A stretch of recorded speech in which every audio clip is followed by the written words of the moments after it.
Sport Actu, c'est l'actu sport. En ce vendredi 17 juin, que s'est-il passé? On démarre avec du basket, c'était l'information de la nuit. Les Golden State Warriors se sont imposés 103 à 90 face aux Boston Celtics dans le match 6 de la finale de la NBA. Ils remportent donc la série 4 à 2 et décrochent leur 7ème titre de champion NBA. Stephen Curry a lui été élu MVP des finales.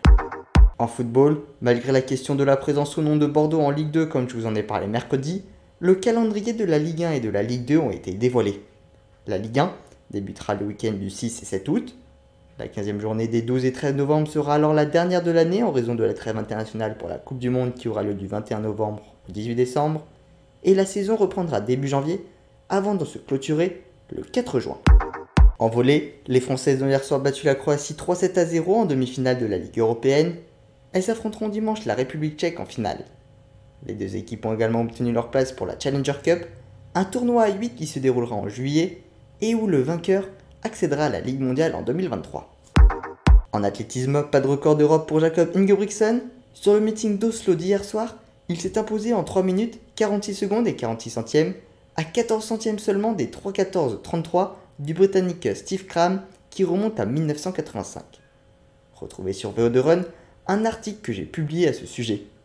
Dans les résultats de cette Diamond League, Duplantis a remporté l'épreuve de perche avec une barre à 6,02 m, alors que Renaud Lavillenie a terminé 5ème avec 5,60 m.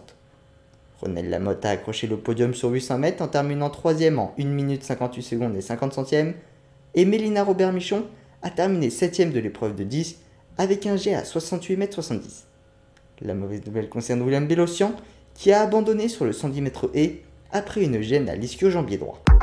Enfin, les 3 actualités de cyclisme comme hier, mais aujourd'hui on démarre avec le Tour de Slovénie. Victoire de Tadej Pogacar sur cette 3ème étape qui prend la tête du général.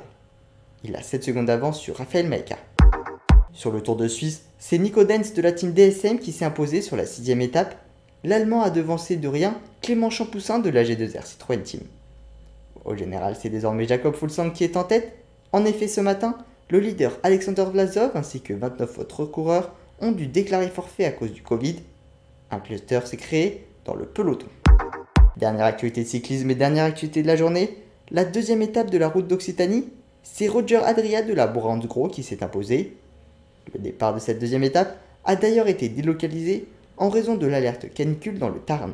Voilà pour les actualités du jour, à demain dans Sport Actu.